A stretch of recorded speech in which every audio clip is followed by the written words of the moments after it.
Hacen sonar las bocinas en señal de protesta. Los estibadores españoles han parado su actividad este mediodía en contra de la política europea en el sector. Huelga a la que se han sumado los trabajadores de los puertos de Santa Cruz de Tenerife y el de La Luz y de Las Palmas. Entre sus peticiones a Europa, no aplicar la tasa de emisiones. Buenas noches. Desde hoy se pueden conocer los detalles del anteproyecto de la ley que va a regular las viviendas vacacionales aquí en Canarias.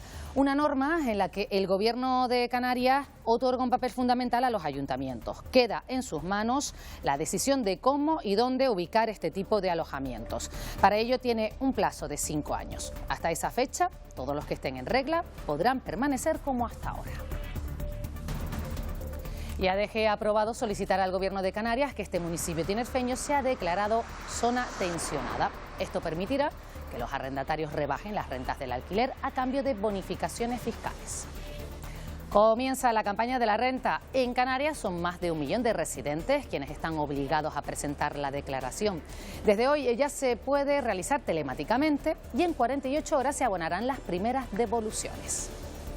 Hoy conoceremos algo mejor, la cuota de solidaridad para la financiación de las pensiones que entrará en vigor el próximo año.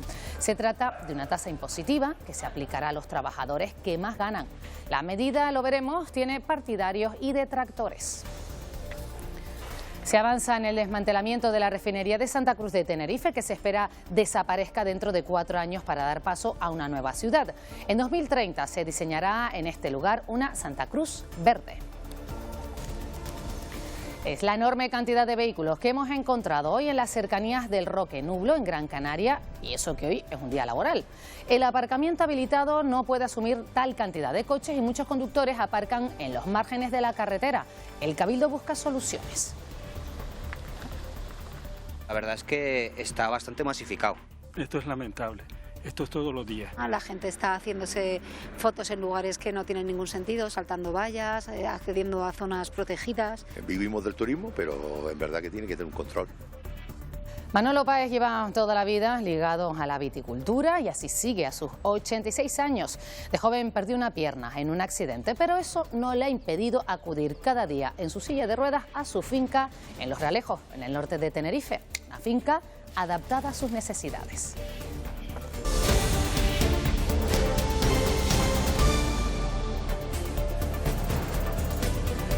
En Canarias hay más de 54.200 viviendas vacacionales. El anteproyecto de ley que regulará este tipo de alojamientos inicia hoy su trámite de información pública para que colectivos y ciudadanos presenten sus alegaciones y sugerencias. La norma otorga a los ayuntamientos un papel esencial. Cada uno de los ayuntamientos canarios debe decidir en sus propios núcleos poblacionales si permite o no viviendas turísticas. Podrá haber uso turístico de viviendas cuando así lo decida el planeamiento municipal. Los ayuntamientos tienen 5 años para elaborar este planeamiento, pero el Gobierno pone condiciones que priorizan el alquiler residencial. Deberán reservar con carácter general el 90% de su edificabilidad para uso residencial de vivienda. En las Islas Verdes esta reserva será del 80%, pero ¿qué sucede con las viviendas vacacionales que ya están dadas de alta mientras los ayuntamientos elaboran la nueva normativa?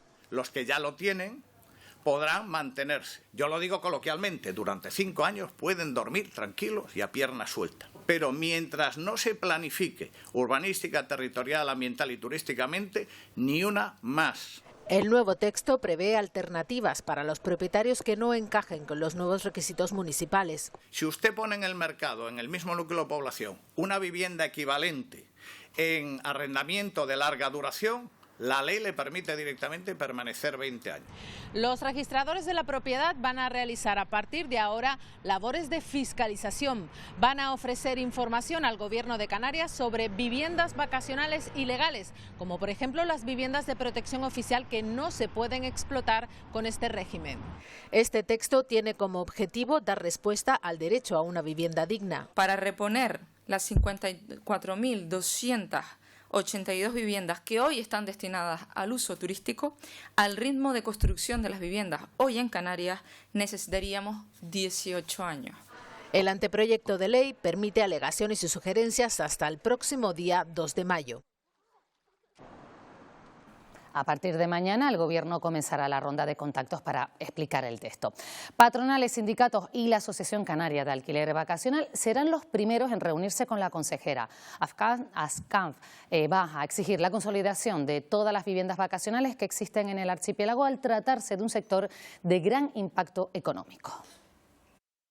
Que la demanda está creciendo, que las valoraciones son muy buenas, que el impacto económico solo en alojamiento ya supera los 2.500 millones de euros, también el IGIC supera 140 millones de euros en Canarias y que estamos creando 43.000 puestos de trabajo. ADG ha aprobado en pleno instar al Gobierno de Canarias a que el municipio sea declarado zona tensionada, una medida que permitirá que los arrendatarios rebajen las rentas del alquiler a cambio de bonificaciones fiscales en este punto del sur de Tenerife.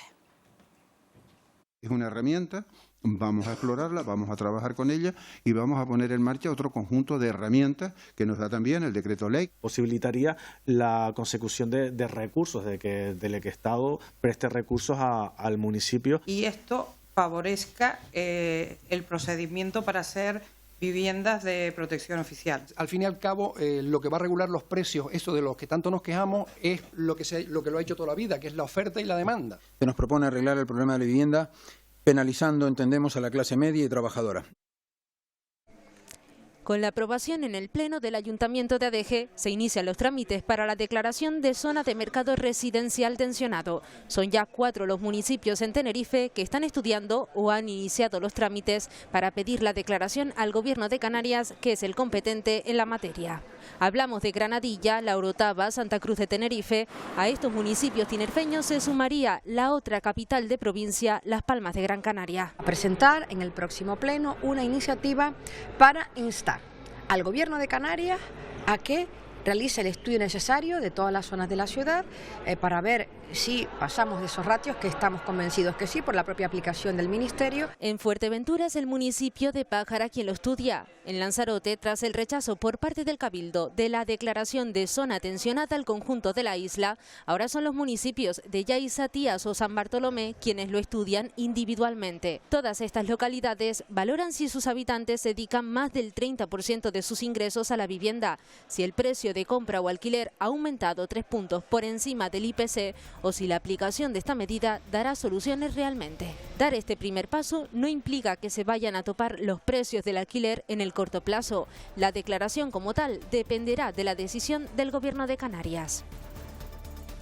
Canarias está entre las comunidades preferidas por los inversores extranjeros. En 2023 fue un año récord en el sector con cerca de 90.000 operaciones. El 10% de estas viviendas, en torno a 9.000, se compraron a un precio superior al $500.000 de euros. En ADG y Arona los residentes extranjeros están a punto de superar a los nacionales. Los italianos son ahora los más numerosos y también los que más vivienda compran. Estamos viendo que los italianos casi por segundo año consecutivo, los italianos son los que más están comprando en Canarias. Canarias ofrece buen clima y seguridad, algo muy valorado ahora por los ciudadanos de países del norte de Europa. Sobre todo esos países que están muy pegados a donde está la guerra, a la zona de Ucrania, pues estamos viendo que muchos de ellos están haciendo estas inversiones en Canarias. Unas inversiones que superan en ocasiones el $500.000 de euros y dan acceso automático a la residencia temporal en España por un periodo de 2 años. Hablan de casi un 10% de clientes que compran propiedades casi por encima de los 500.000 euros. Y muchos de ellos, por encima de esos 500.000 euros, estamos hablando que podrían entrar dentro de lo que es la visa Gold. Solo Baleares y Comunidad Valenciana superan a Canarias en la demanda residencial de la población extranjera. Este miércoles ha comenzado la campaña de la renta. Más de 1 millón de residentes en las islas deben presentarla. A partir de hoy se puede hacer a través de Internet. El 7 de mayo podrán hacerla por teléfono y el 3 de junio se abre el trámite para quienes lo hagan de manera presencial. Para estos 2 últimos casos será necesario pedir cita. El último día para presentarlas, el 1 de julio. Este año la declaración viene con algunas novedades que favorecen a las madres y a quienes apuestan por la eficiencia energética. La deducción por maternidad ya no beneficia solo a las madres trabajadoras. Que se amplía a aquellas madres que, aunque activamente no se encuentren trabajando, mientras cumplan con el requisito de estar de alta o cotizando en seguridad social, puede ser, por ejemplo, cuando estén cobrando una pensión de incapacidad o estén de baja, podrán también beneficiarse de esta deducción de 1.200 euros al año por cada hijo menores de 3 años. Unido, también tenemos la ampliación de la deducción de gastos de guardería, que hasta el año pasado no se permitía a aquellos centros que no estaban autorizados por el Gobierno de Canarias. Eliminamos ese requisito que limitaba a muchos centros, por ejemplo, socioculturales, que ejercían esa labor para el cuidado de los menores. Comprar un coche eléctrico o acondicionar el espacio para cargarlo también tiene una deducción del 15% del valor. Que se indica como requisito que haya desembolsado el 25% del valor del vehículo en los 2 años siguientes, es decir, si yo ahora 2023 aplico el 15% de la deducción, yo en el 2025 tendré que haber abonado como mínimo el 25% del valor de ese vehículo. Para los residentes en La Palma se mantiene otro año la deducción del 60% de las cuotas íntegras de los ingresos obtenidos en la isla. ¿Y quiénes están obligados a presentar la declaración? Pues aquellos que hayan tenido un ingreso anual superior a los 22.000 euros con un único pagador o 15.000 con 2 o más pagadores. Y aquí viene uno de los principales interrogantes. ¿Cuándo considera Hacienda que existe un segundo pagador? Bueno, pues es cuando, además de recibir el salario, hemos cobrado ese año el paro, por ejemplo, la renta mínima de inserción, el ingreso mínimo vital, si hemos estado en un expediente de regulación de empleo o tenemos activo un plan de pensiones. Hay excepciones, por ejemplo, para trabajadores subrogados, el cambio a otra empresa no se declara como segundo pagador. Bueno, y además este año los autónomos van a tener que realizar la declaración, todos los autónomos y trabajadores del mar, con independencia de a cuánto ascendieron sus ingresos. A veces tenemos muy poquitos datos porque muchas veces las rentas que perciben o los rendimientos, ¿no?, de sus ventas o lo que sea, no están sometidos a retención. Que son ellos los que tienen que cumplimentar la mayoría de los datos. Entonces, en ese caso, pues no le podemos dar una declaración completa. Por lo tanto, la renta web o ese borrador, pues en ese caso sí que siempre van a tener que cumplimentar toda su declaración. Pueden estar en estimación directa simplificada o en módulos. Hace tan solo unos días que el Gobierno estatal aprobaba el desarrollo reglamentario para aplicar la cuota de solidaridad para financiar las pensiones. En la práctica es una tasa que se aplicará a los trabajadores que más ganan a partir del próximo año. La medida tiene partidarios y detractores.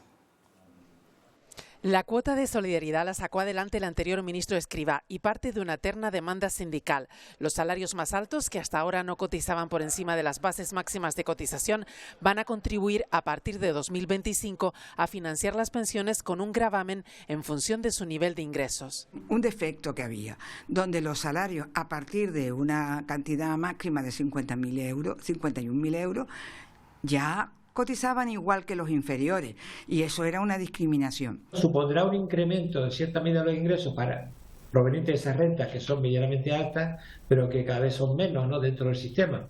Esta cuota de solidaridad reportará 1.400 millones de euros, pero también aporta la subida en las cotizaciones y el mecanismo de equidad intergeneracional que se aplica en todas las nóminas. En unos años puede tener que revisarse. Yo espero que no. Espero realmente que no. Esto llega hasta el 2045, creo, las diferentes escalas que se van aplicando. Eso se tiene que negociar en la concertación social y en el Pacto de Toledo. ¿Y qué hay del futuro? El Pacto de Toledo funciona. Nosotros creemos que el sistema se puede mantener. Pues eso, que tú puedas capitalizar, o sea, que lo que tú realmente cotizas para tu jubilación, ¿no?, puedas tú capitalizar. Con todo, hay que estar muy pendientes de la evolución del sistema de pensiones para ver qué soluciones se van adoptando. Los estibadores canarios han parado este mediodía para protestar por la aplicación de la normativa europea que regula las emisiones de los barcos. Un impuesto que tendrán que abonar las navieras si hacen escala en los muelles de la Unión. Una situación que, según los estibadores, favorece la competencia desleal. Los estibadores canarios también se plantan ante la ecotasa. Se trata de un impuesto que a partir de ahora tendrán que pagar aquellos barcos que vengan de fuera de la Unión Europea a atracar en nuestros puertos y que se implanta con el objetivo de reducir la contaminación. Una decisión que afecta directamente a este sector. Esto nos crea un problema de competencia, sobre todo con los puertos africanos que los tenemos aquí al lado, ya que esos barcos que van a África no tienen que pagar esa tasa. Unos problemas de competitividad que aseguran vienen de más atrás. Porque a nosotros nos imponen unos estándares más altos en calidad, productividad, y ahora encima los barcos que vienen aquí tienen que pagar ese impuesto, pues ya nos supone que es imposible competir con ellos. Reclaman igualdad de condiciones. Que se ponga para todo el mundo, para que sea equitativo para todo el mundo. Ante una medida que denuncian es discriminatoria y que de momento ha ocasionado un parón de 3 horas en los principales puertos de España. La de Santa Cruz de Tenerife fue la primera refinería de España. Lleva 100 años funcionando y está en marcha su desmantelamiento. Los plazos se están cumpliendo y será en 2030 cuando se empiece a diseñar otro modelo de ciudad, Santa Cruz Verde. Esta es la Santa Cruz de hoy y esta la Santa Cruz del futuro. Una ciudad del siglo XXI en lo que es posiblemente la expansión más importante que ha tenido Santa Cruz en los últimos 300 o 400 años, ¿no? Ya se han desmantelado las 3 grandes chimeneas y una de las unidades de producción. Son los primeros pasos de la transformación energética. Invirtiendo 400 millones de euros en el futuro, en la logística energética, en los cargadores súper rápidas para coches eléctricos, biocombustibles y todo lo demás. Entonces, la previsión es que en 2028 la refinería esté desmantelada y 2 años después, en 2030, se empiece a diseñar la nueva Santa Cruz. Vamos a poder cumplir no solo los objetivos, sino que vamos a poder empezar desde cero con todo lo que sabemos, corrigiendo los errores que se cometieron en el pasado, obviamente, a diseñar lo que es una ampliación y un espacio importantísimo para el municipio de Santa Cruz de Tenerife, pero también para la isla y el archipiélago. No existe ahora mismo en Europa ningún proyecto similar de esta magnitud para desmantelar una industria. El próximo 9 de junio se celebran elecciones europeas en España. Hoy comenzaba en Canarias la tercera edición de la simulación del Parlamento Europeo, la CIPEU, que en las islas organiza la Asociación Juventud Europea de Canarias. Y durante 4 días, 80 jóvenes de universidades de toda España debatirán en Gran Canaria como si estuvieran en comisiones del Parlamento Europeo. Hablarán de temas como igualdad, inteligencia artificial o inmigración. Además, contarán con la presencia del eurodiputado socialista Juan Fernando López Aguilar. El viernes se desplazarán al Parlamento de Canarias para conocer de cerca cómo funciona la Cámara Regional.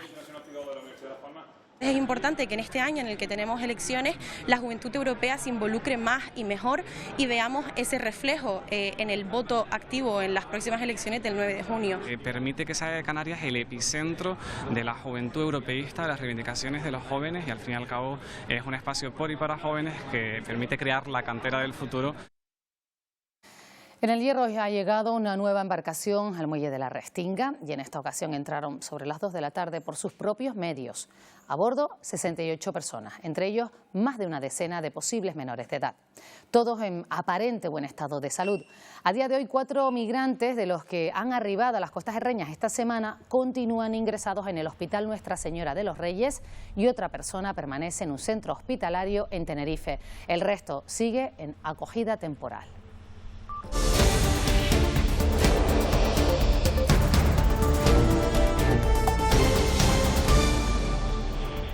Un terremoto de magnitud 7,2 ha sacudido Taiwán, dejando al menos 9 muertos y más de 900 heridos. El mayor seísmo de los últimos 25 años en la isla ha provocado importantes daños en edificios y carreteras. Hay medio centenar de personas desaparecidas y unos 80 atrapados en una zona minera. Desde que se produjo el temblor se han registrado cerca de 60 réplicas que, según las autoridades, continuarán en los próximos días. Crece la desesperación entre los casatíes tras el ataque a la ONG que acabó con la vida de 7 cooperantes. La organización ya ha suspendido su actividad en la zona y temen que esto haga que disminuya la poca ayuda humanitaria que llega. Mientras el ejército israelí habla de una identificación errónea, varios organismos internacionales insisten en que estaban perfectamente identificados. Sánchez, de viaje en la región, cree que las explicaciones son insuficientes y no descarta medidas diplomáticas. Rusia insiste en señalar a Ucrania por el atentado de Moscú y asegura que en la última semana 16.000 rusos se han alistado al ejército por su deseo de vengarlos, mientras Ucrania ha bajado la edad de reclutamiento de 27 a 25 años. Los ministros exteriores de la OTAN han comenzado una reunión en Bruselas para celebrar el 75 aniversario de la organización, renovando su apoyo a Kiev. Una semana después del accidente que hizo caer el puente de Baltimore, los 21 tripulantes del barco que lo provocó continúan encerrados en el buque. Lo hacen a la espera de la investigación y de que pueda ser trasladado, algo que creen llevará semanas. De momento siguen los trabajos para desmontar los restos del puente y se ha abierto un canal para que accedan al puerto los barcos de menor tamaño.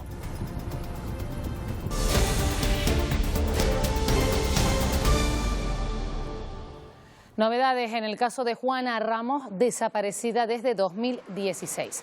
La magistrada del Juzgado de Violencia sobre la Mujer número 2 de Las Palmas de Gran Canaria da por concluida su investigación y lleva a juicio a su expareja por presuntos delitos de asesinato al considerar que tiene suficientes indicios. Actualmente está en libertad provisional y en los próximos días deberá comparecer en sede judicial para que se concrete su imputación.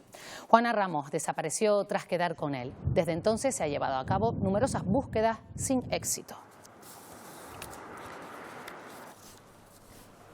Tercera jornada del juicio a un hombre y una mujer acusados de haber secuestrado y matado a un hombre con discapacidad mental para robarle el dinero de la cartilla. Hoy han declarado los acusados. La fiscal no ha creído sus versiones y mantiene su petición de prisión permanente revisable para él y 24 años de cárcel para ella.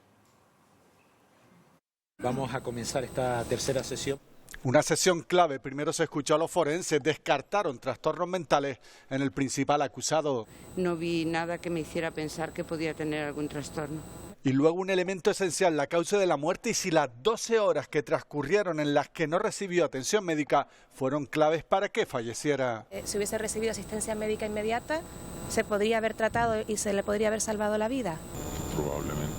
Estamos hablando de diversos golpes, no un único golpe, sino estamos hablando de diversos golpes con una entidad suficiente como para producir rotura de vasos. Cuando tocó declarar a los acusados lo hizo primero la mujer. Negó que pegara al fallecido y que si no llamó a la policía fue por miedo a su entonces pareja. Le decía 1000 veces que lo dejara. Y más de una vez me fui. Él me llamó y me dice que está mal y que como que se quedó ahí medio turuleta y ocurrió miles de veces cuando me iba a trabajar a llamar a la policía. Miles de veces, pero tenía miedo. ¿Por qué tenía miedo? A Jeffrey.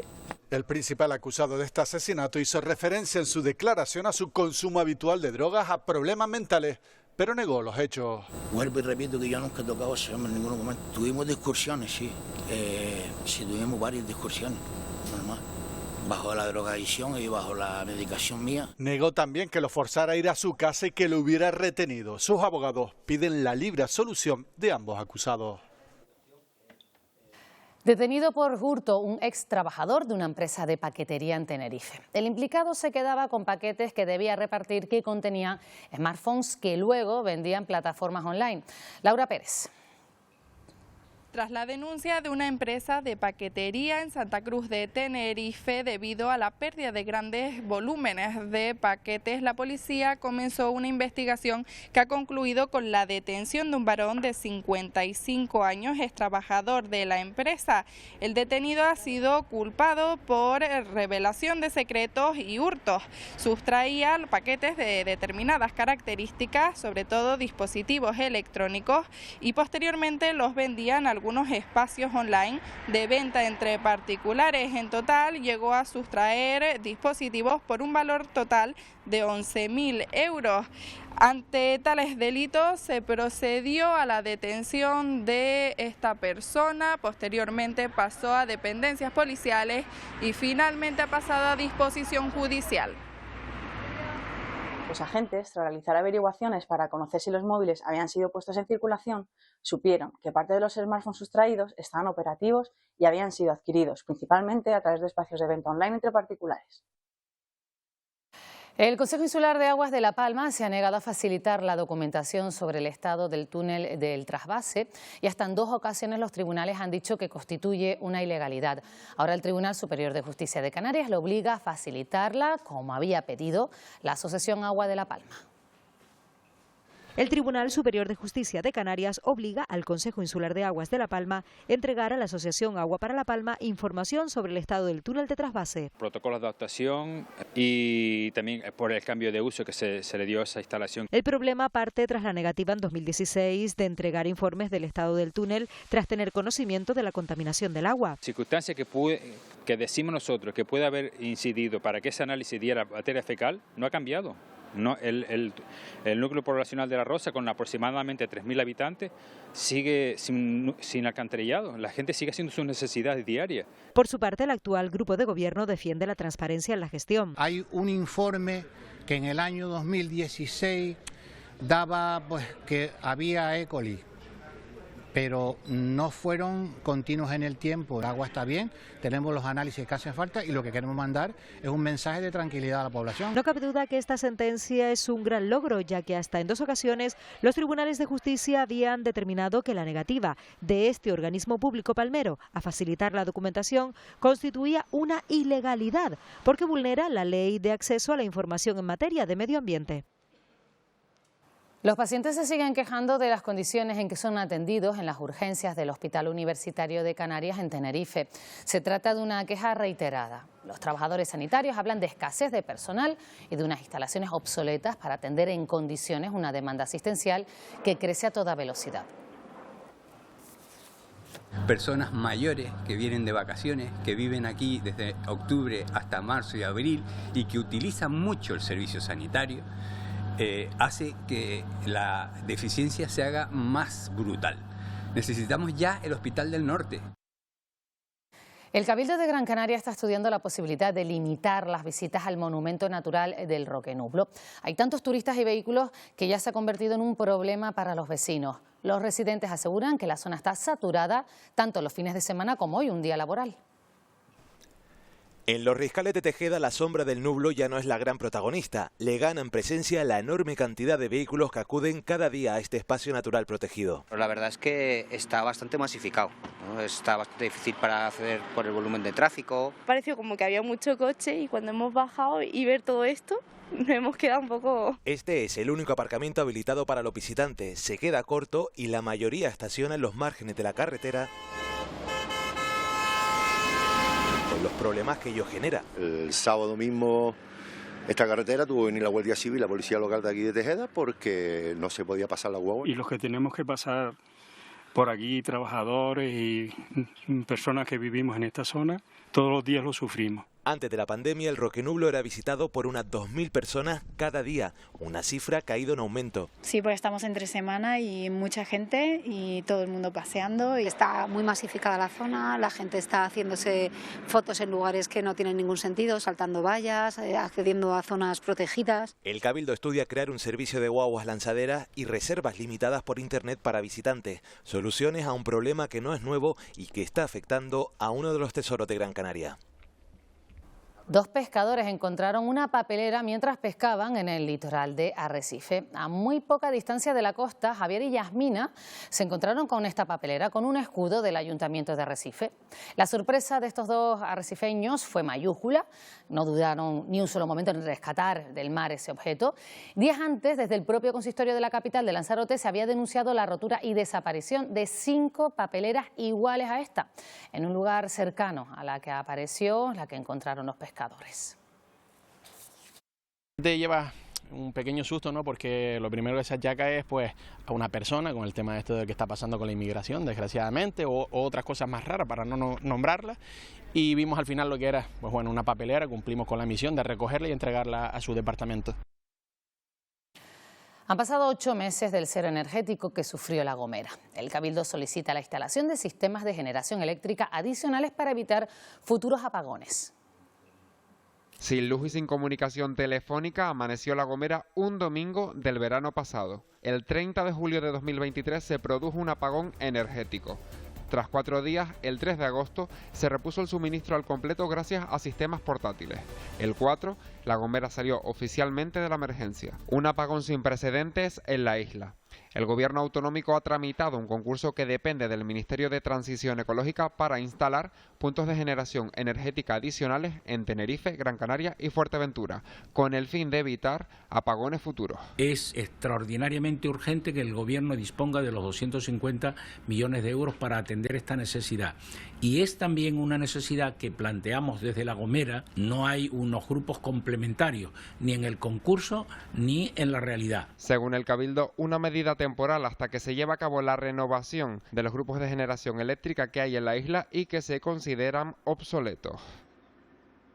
Vamos a conocer la historia de un vecino de Los Realejos en Tenerife. Manolo Páez ha estado toda la vida ligado a la viticultura. Tiene 86 años y movilidad reducida, pero esto no le ha impedido seguir acudiendo cada día a su finca, ahora adaptada a sus necesidades. A los 26 años, Manolo perdió una pierna en un accidente, pero esto no le ha impedido hacer lo que le gusta. Voy a cumplir 86 años, ¿no? Estuve casi 30 años trabajando en un hotel. Cada día recorre con su silla de ruedas estos caminos para atender su finca. Nos reventaron y hay que cortarla porque ya esto está seco. Su hijo la adaptó para que él pudiera trabajar en condiciones. Las espalderas de las viñas están colocadas a su altura y más del 90% del terreno es accesible. Una serie de aceras a 1,10 metros, 1,20 metros y una serie de rampas para que con la silla de ruedas, tanto la silla manual como la eléctrica, se pueda defender. Yo me las arreglo aquí. De una huerta a la otra tengo todo preparado que me lo arregló mi hijo, con unas escaleras, con su pasamanos. Más de 5.000 metros cuadrados que son su refugio. Hombre, esto para mí es un paraíso, niña. Yo vengo todos los días, le echo comer a las gallinas, le echo a los perros, y esto para mí es una vida. Vida que no se lo ha puesto fácil, pero su filosofía... Y si tienes voluntad puedes hacer de todo, niña. Pues yo, mira, me falta la pierna y yo le hago todos los trabajos a la viña. Él nunca ha dicho que no, ha sido siempre un ejemplo a seguir. Con mucho amor por la naturaleza y ligado a la agricultura, para su familia es un ejemplo de superación. Pero antes de irnos, él también nos confiesa... La alegría de la casa, niña. Este es el mejor regalo que me ha dado Dios. Las fundaciones del Club Deportivo Tenerife y de la Unión Deportiva Las Palmas han puesto en marcha el proyecto Desafío, una iniciativa pionera desarrollada conjuntamente por ambos clubes. Busca promover la inclusión social de personas con discapacidad intelectual. Desafío es un proyecto pionero que pretende implicar a la sociedad canaria en favor de la inclusión social de las personas con discapacidad. Estamos haciendo un proyecto de integración de todas aquellas personas con alguna discapacidad intelectual, pueden formar parte de equipos de élite. Promueve activamente la práctica del deporte entre el colectivo, pero también desarrolla una acción de sensibilización. Este es el camino para lograr esa concienciación, esa sensibilización de una forma mayoritaria, tanto para las personas con discapacidad, para que las otras personas que entiendan el mundo de la discapacidad intelectual. A lo largo de los próximos meses llegará a colegios, club de fútbol y entes vinculados para conseguir la máxima implicación posible. Hemos empezado tanto aquí en Tenerife como en Las Palmas, estamos también llegando a otras islas. Tenemos diferentes tipos de acciones, hacemos acciones con centros escolares, hacemos acciones también en Las Palmas con equipos que tienen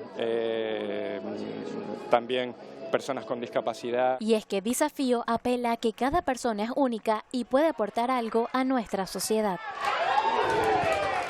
La iniciativa La Laguna a Pie recorre las calles de la ciudad de San Cristóbal de la Laguna, en Tenerife, para poner en valor el patrimonio histórico. Este mes las rutas temáticas estarán dedicadas al agua y al mundo agrario. Recorrer a pie las calles de San Cristóbal de la Laguna es la mejor forma de descubrir el valor de recursos como el agua, el aire o las montañas en el trazado de la propia ciudad. Es la propuesta de rutas de La Laguna a Pie. Todos estos elementos se tuvieron en cuenta a la hora de Alonso Fernández de Lugo elegir La Laguna como ciudad que en el año 1999 resultó ser la única ciudad patrimonio mundial de la humanidad. Son muchas las ocasiones que no terminamos de conocer los patrimonios que nos rodean. La influencia del agua en lo que ha sido la creación del trazado de todo el municipio, creo que es una información muy importante para que aprendamos a valorar el recurso del agua que en estos momentos está siendo tan escasa. Rutas que están levantando un gran interés en visitantes y locales. El propio lagunero se apunte a estas rutas porque quieren adquirir un conocimiento de la historia de la ciudad que normalmente no está cercano. Por ello, con la Laguna a Pie se espera seguir recorriendo la historia de la ciudad hasta mayo con 16 nuevos itinerarios. Tras un mes de marzo normal y húmedo, abril nos trae ahora jornadas de calor que se van a mantener en principio hasta el viernes por la noche. Ya desde mañana jueves notaremos cómo se seca el ambiente, sobre todo en las islas orientales. Esperamos un cielo de aspecto blanco por las nubes altas, muy distinto al que lucía este miércoles en los llanos de Aridane, donde han disfrutado de una mañana azul. Esperamos un manto nuboso que va a permanecer todo el día, aunque sin mayores consecuencias de cara al viernes. Se podrían rozar los 30 grados en muchos puntos de las islas. Enseguida, Emilia González les ampliará la información en el tiempo. Sísmica de Canarias detectó ese terremoto de Taiwán, pero los terremotos de allí se producen de forma diferente a los de aquí. Victorio Pérez, buenas noches, y ustedes en una hora menos nos los van a contar con realidad virtual, ¿no? Sí, Pilar, y tiene mucho que ver la posición geográfica y la formación de Canarias con la situación de Taiwán en ese anillo de fuego del Pacífico. Después lo vamos a explicar, como tú dices, con la ayuda de la realidad virtual. Pero además conoceremos a dos Canarias de dos islas diferentes. Son dos historias paralelas, pero una en Gran Canaria y otra en El Hierro. Una isla capitalina y otra no. Lucía y Nayara nos van a mostrar dos realidades diferentes. Vamos a reflexionar con su historia. Y muchas más historias después, en una hora menos. Les esperamos. Enseguida estamos con los compañeros. Desde hoy y hasta el próximo 23 de abril, la Biblioteca Insular en Las Palmas de Gran Canaria acoge la exposición A la deriva del ilustrador René Merino. Con miles de seguidores en redes sociales, René Merino trata de transmitir en sus viñetas situaciones cotidianas, anhelos y miedos a través de la ironía o el humor.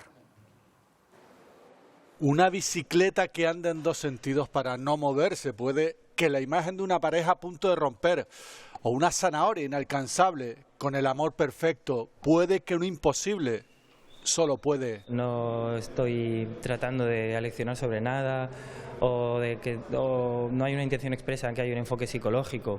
René Merino, un reconocido ilustrador español, se dispara cuando las opiniones llegan sin ser pedidas porque sus dibujos no buscan nuestro intelecto. Simplemente dibujo y me gusta que las personas se conecten a los dibujos desde las emociones. Las ilustraciones que he ido haciendo los últimos 10 años, y hay temas de todo tipo, de más humorísticos o, como digo, más emocional, más sensible según me levanto, y hay otras que tienen un corte más social.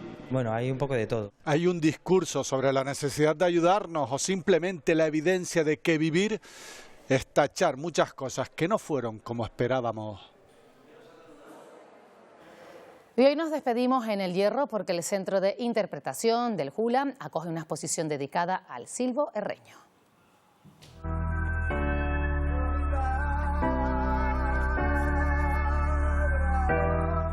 Una forma de comunicación de los antepasados de la isla que se mantiene muy viva en el presente.